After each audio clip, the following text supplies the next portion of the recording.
구약의 선교 6번째 시간 말씀드리겠습니다. 한 주간 동안 구약에 대해서 말씀을 나눴습니다. 하나님께서는 시작부터 지금까지 하나님의 계획대로 이 땅을 움직이고 계십니다. 그리고 특별히 성경은 우리들에게 주시는 하나님의 메시지입니다. 그래서 선교를 이야기할 때에 신약에 집중해서 이야기할 것이 아니라 하나님의 선교의 시작부터 그 과정을 계속해서 보아야 합니다. 그래서 여러분들에게 구약의 선교라고 하는 제목으로 한 주간 동안 나누었습니다. 모세를 통해서 광야를 지나고 또 가나안 땅을 향해서 또 나아갑니다. 그러나 그 광야에서 40년 동안 하나님의 백성으로서의 훈련을 받게 되고 거기에서 리더십이 계속해서 승계가 되는 것을 보게 되죠. 그래서 모세에서부터 여호수아에게 이르고 여호수아로부터 또 다음 세대로 이르는 하나님의 계획들을 보게 됩니다. 지난 시간 말씀드린 대로 신명기서 8장 12절에 배부르고 아름다운 집을 짓고 은과 금이 풍성하고 재산이 정식되고 그러다가 마음이 교만해서 여호와 하나님을 잊을까 염려하노라 하신 하나님의 경고를 잊지 말아야 됩니다. 모세는 죽었고 또 여호수아가 이제는 여리고를 지나서 아이성을 점령하고 점점 가나안 북방으로 밀고 올라갑니다. 그래서 여호수아 12장 9절부터 보면 31왕 31곳의 성을 치고 올라가면서 그 땅을 다 점령하게 되죠. 이런 모습을 보면 옛날 십자군 전쟁, 하나님의 이름으로 십자가를 들고 여러 나라들을 정복해 나가던, 그래서 하나님의 나라를 확장해 나가던 모습을 또 상상하게 되죠.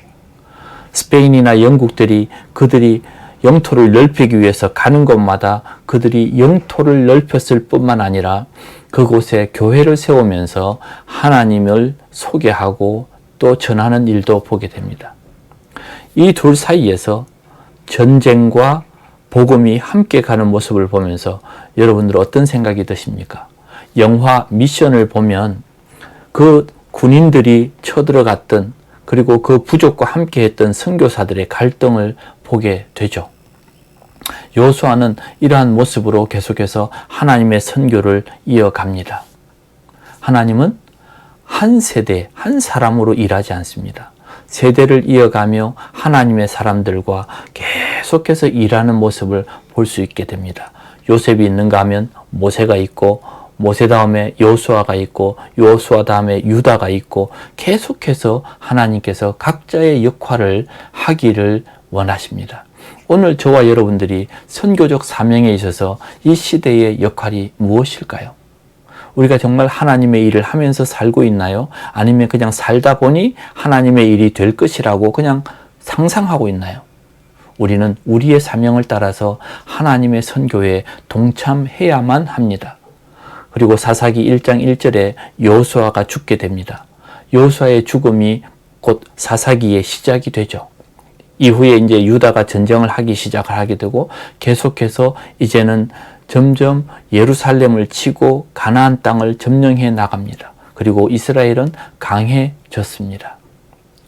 그런데 문제가 생겼습니다. 여기서 문제는 사사기 2장 6절에 보니까 백성이 여호수아가 사는 날 동안에는 그들을 하나님을 섬겼습니다. 그런데 여호와께서 행하신 큰 일을 본 사람들은 사는 날 동안에 여호와를 섬겼더라 했지만 사사기 2장 10절에 보니까 다음 세대는 문제가 생겼습니다.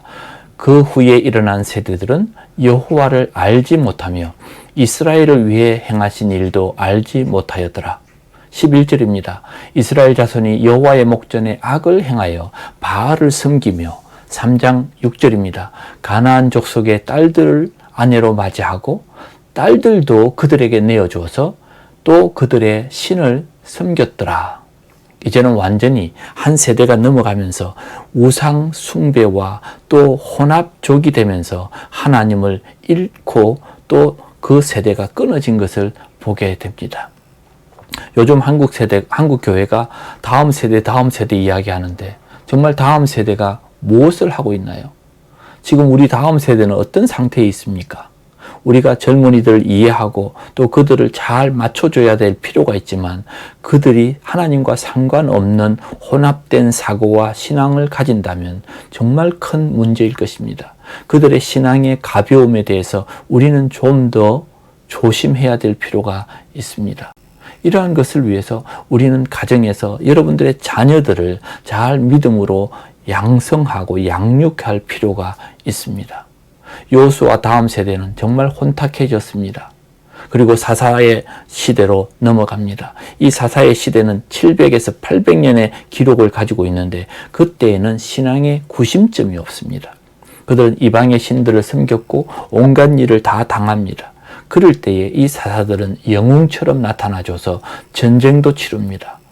온니엘이나 에웃이나 삼갈이나 드보라나 기드온이나 그리고 돌라, 야일, 입다, 입산, 엘론, 압론, 삼손 이런 모든 사사들은 계속해서 믿음의 영웅으로 남게 되죠. 이어서 나오는 것이 누구입니까? 선지자들입니다. 이 사사들이나 선지자들은 그 시대에 나팔과 같은 사람입니다. 신앙을 지도하는 일을 했고 그들을 신앙으로 바른 길로 이끄는 일들을 했던 사람들이죠. 그것이 지금 우리 선교사들이 하는 일입니다. 이방 신들을 섬기는 그 땅에 가서 하나님을 알지 못하는 그들에게 하나님의 법을 가르치고 그곳에 교회를 세우고 그들이 사는 형식에서 이제는 하나님의 백성의 삶으로 바꾸어내는 일들을 하고 있습니다. 전쟁의 위험도 있습니다. 필리핀 같은 경우에는 민다나오에 IS 동남아 지부를 만들 정도로 모슬림이 강한 곳입니다. 지금도 반군들이 살아있는 곳입니다. 이런 선교사들이 위기와 위험 속에서 하나님의 나라를 세워가고 있습니다. 선교사들에게 정말 생활비를 보내면서 그곳에 한 사람 보내놓고 우리 할 일을 다 했다는 듯이 잊고 사는 오늘날 교회들의 모습을 보면서 이것이 우리 한국 교회의 선교의 수준이 아닌가 생각해 보기도 합니다. 오늘 아침에 어느 전도사님의 문자가 왔습니다. 선교사님 어떻게 사세요? 그 한마디 질문에 저는 참 감사했습니다. 지금 많은 선교사들이 한국에 들어와서 코로나 난민 같은 생활을 하고 있습니다. 제 친구 선교사도 사모님이 혈류 문제로 들어와서 이제는 시술을 받고 또 검사를 하고 있습니다. 갈 곳이 없어 지금 어려움을 당하고 있습니다. 지금도 하나님의 종들이 교회가 어려워져서 택배의 일을 하고 또 야간 운전을 하고 생계를 이어나가기 위해서 애를 쓰고 있습니다. 그런데 하나님의 교회는 영적인 몸과 같다라고 이야기하지만 사실은 그렇지 않습니다. 대형 교회가 가지고 있는 그 많은 물질들을 그들에게 얼만큼 나누고 있습니까? 다시 돌아가서 선교의 일은 교회의 일입니다. 선교사의 일이 아니라는 것이죠. 룻기와 사무엘상하 그리고 역대상하를 보면 왕들의 이야기가 나옵니다. 다윗의 계보가 어떻게 이어져서 사울 왕과 다윗 왕과 그리고 그 이후에 각 왕들이 어떻게 했는지를 보게 되는데 결국은 바벨론에 의해서 열왕기하 25장에 보면 예루살렘 성전까지 다 무너지는 것을 보여줍니다. 구약을 통해서 하나님은 끊임없이 경고합니다. 말씀으로 돌아가라. 거룩해라. 그러나 그 왕들과 백성들이 하나님의 말씀에 순종하지 않자 결국은 이 이스라엘이 멸망하게 됩니다. 말라기스가 구약을 마감하게 되는데 결국은 무엇입니까? 사람은 변합니다. 제사장들이 그렇게 경고합니다. 말라기스 1장 6절입니다.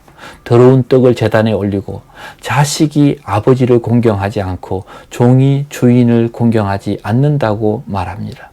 제단에 눕는 것을 드리고 먹다가 남은 것을 제단에 드리고 그래서 하나님께서는 말라기스 1장 10절에 말씀하십니다. 이 성전 문을 닫을 자가 있으면 좋겠다.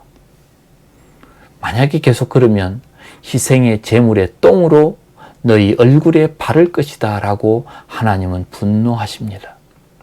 그러시면서 하신 말씀이 11조에 관한 이야기입니다. 너희들이 이렇게까지 하느냐? 그런데 이제는 11조까지 네 것으로 도둑질하느냐? 그렇게 말씀하시죠. 하나님의 것을 하나님 앞에 제대로 드려야 되고 또 하나님을 공경해야 되지만 그렇지 않습니다. 지금 여러 대형 교회들이 정말 10의 1조는 하나님의 종들에게 나눠줘야 하는 그 10의 1조를 독식하는 예가 얼마나 많습니까? 그들의 성전을 짓습니다. 그들의 성을 만듭니다. 지금도 많은 선교사들과 그리고 하나님의 종들이 힘들어할 때에 그들이 정말 하나님의 것을 하나님의 사람들에게 나누고 있습니까? 과연 몇 %나 나눌까요? 구약의 선교를 보면 땅끝까지 하나님의 법을 전하고 가르치라고 명령하신 것을 계속해서 말씀하셨습니다. 오늘날 우리에게 좋은 것으로 배불리고 결국 하나님의 것마저도 훔쳐서 하나님의 제사를 엉망으로 만드는 그 구약의 사람들에게 경고하신 것처럼 오늘 우리들에게도 하나님께서 경고하신다고 생각합니다.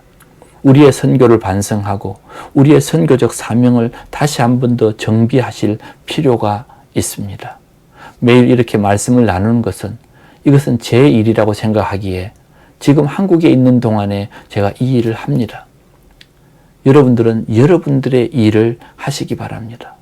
그리고 이 말씀을 정말 많은 사람들에게 전해 주시기를 부탁드립니다.